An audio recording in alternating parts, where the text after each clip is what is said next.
Hey guys, welcome to the Best Online Tutorials channel. In this one, I'm telling you how to debug Roblox scripts using Claude AI error analysis. Okay guys, so just clear your workspace and open Claude AI. Do not just copy the single line that failed. Copy the entire stack trace from your Roblox Studio output panel. This includes line numbers and script paths.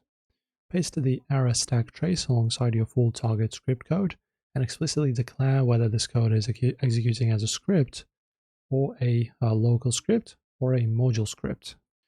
So you can use this as a starter.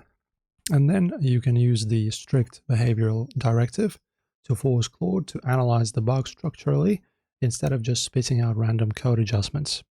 So inject the structural analysis prompt template directly below your code dump. The script command forces Claude to isolate why the object was NIL or why the thread yielded indefinitely. Review Claude's breakdown, copy the isolated code fix, deploy it back into Roblox Studio, and verify that your output panel stays completely clean. So that's pretty much how you do this, guys. If this was helpful, like and subscribe.